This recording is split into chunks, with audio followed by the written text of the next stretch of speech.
Hi, my name is Greg DeShields, and I am honored to be recognized by the Hoinser magazine on their cover as a top leader. I would love to share with you how my career has really allowed me to excel to become a top leader. Throughout my career, I have found that there are opportunities in a variety of different sectors. And throughout my career, I've really spent time and focused on doing the excellent work that's necessary in each sector, whether it's been in nonprofit, whether it's been for corporate, whether it's been in higher ed, or even in the case of public sector. I've been very much focused on how I can provide opportunities of growth and opportunities for all. There is an undercurrent of my career that really focuses heavily on economic development to ensure that whatever community that I serve, that there is growth and maturity that can be experienced by all, while also keeping an eye on the future. And for me, the future is really associated with my experience working in a variety of educational settings, whether it's been speaking at a middle school, whether it's been supporting a local program for middle school students, or working very closely with college students. I found that the contributions that you can make, the seeds that you plant today, are in essence what will create the future for all of us. Whether I'm in a classroom, and I have to admit, I do love being in a classroom, or whether I'm working very closely from a career development perspective, my contributions through higher ed or through education have always been about finding a way to build a bridge with today and tomorrow.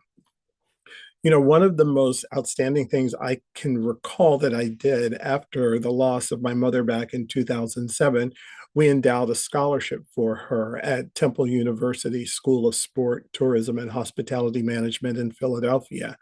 So we've given out over 17 scholarships. And what is important about these scholarships is that the resources come at a time that is most importantly to someone who is beginning their career.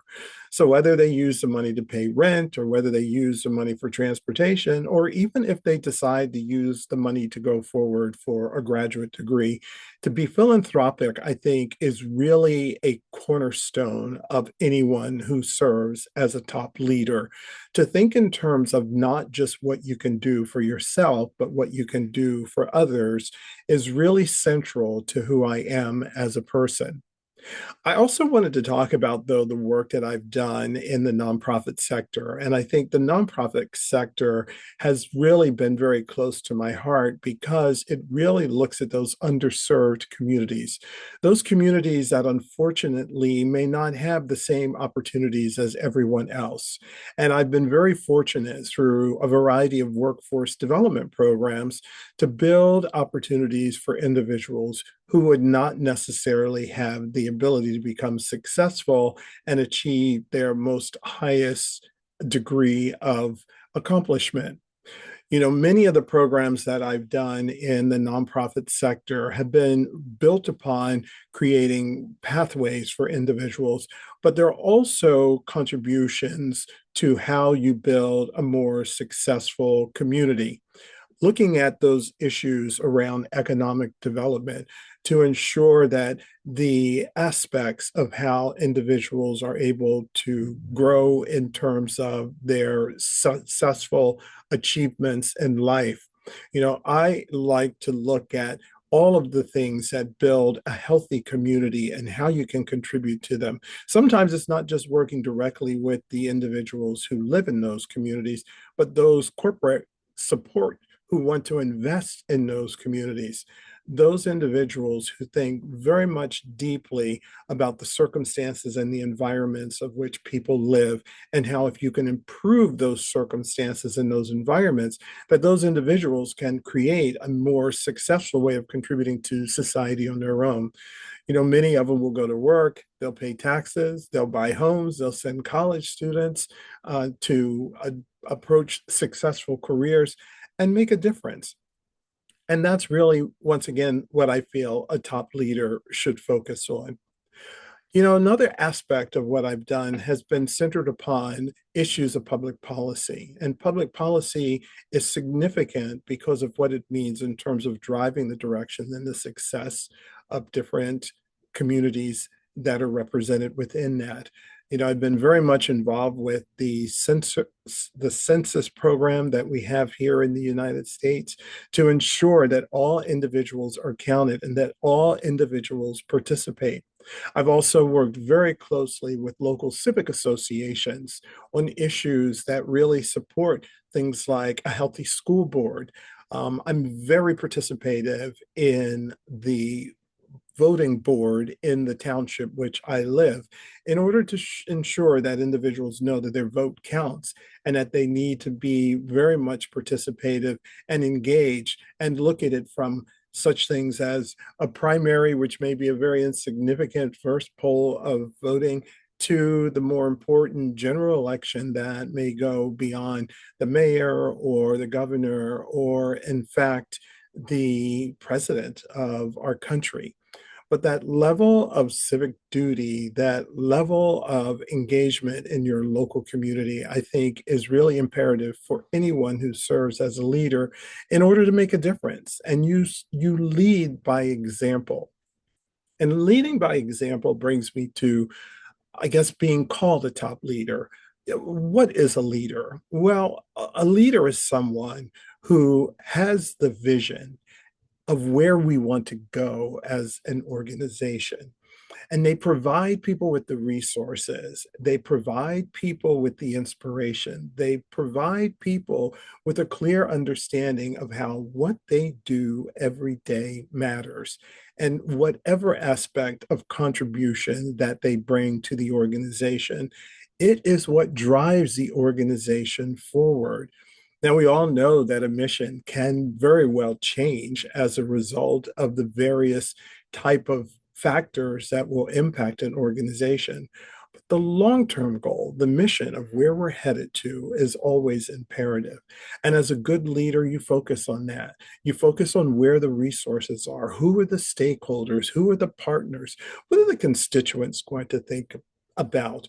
What is that going to do? The work that you're engaged in, what is it going to do to make a difference? Not just to profit. Don't get me wrong, I can appreciate all leaders who have to keep an eye on the bottom line and ensure that their organization will deliver the results that are expected by their shareholders. But I think it's important to always know that as a good leader, your focus is always on where we are going. But I will tell you this, leadership has evolved, leadership has changed. Today, there is a focus on more about being an inclusive leader, more about being mindful that everyone feels as though they belong. And especially today, as leaders, thinking more compassionately, putting yourself in the position of those who make you do what you do. And that's different from how we may have led before. Some leaders are still in the process of navigating the change and the expectation and how you achieve success in a variety of ways now that don't necessarily require you to be as result driven, at least as how we may have perceived results in the past. And I think as it relates to leadership today, it is about evolving. It is about engaging yourself in where we lead and where we go in the future. And the future is innovation. The future is very much connected to how we begin to integrate such things as artificial intelligence and how we begin to use the resources of artificial intelligence to not reduce the workforce, but to allow for the workforce to become more efficient. I think as we become more comfortable with how we can engage the use of artificial intelligence, we can return to the ways of engaging a broader work staff, but in a way that they're able to accomplish even greater work. I know it's a little scary, and I know that there's still a lot of questions that aren't answered. but it's all tied to how, as a leader, setting the vision of the organization, the future of the organization, that you have to embrace these new concepts. You have to value the people who work for you.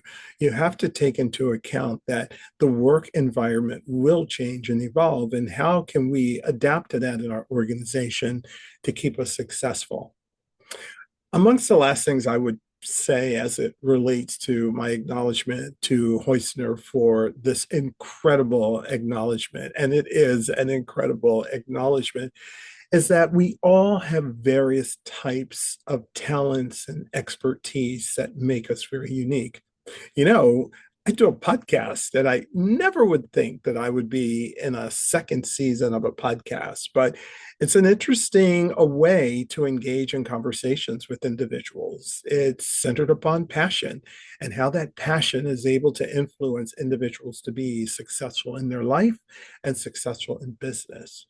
But beyond those type of things, what really makes the difference in a top leader is how you shut down and how you are able to revive yourself and refresh yourself in order to move forward. For me, I love to cook. And I think the only thing next to love to cook is I love to eat. But I love music. I love puzzles. I love going out for walks. And I am an incredibly excited person when it comes to travel and vacation. And by the way, I hope to get an opportunity to see many of you in person as a result of you hearing my remarks today. But I do want to end with one important point here. The acknowledgement that I receive is something that serves as an incredible motivation for me to continue to do the work that I do. I feel very passionate about the work that I do. I feel that there's so much more that I have ahead of me to accomplish, and that there are so many other lives and persons that I can touch in order to help bring them along in this incredible journey called life. So, for all of you who are in the audience, or for all of you that can hear my voice, I say thank you to Hoinser Group for this incredible acknowledgement. I hope to have the opportunity at some point in time to speak to you all directly. You can certainly reach out to me at gregdeshieldsconsulting.com. But until then, thank you so much for this honor, and I look forward to connecting again in the future. Bye.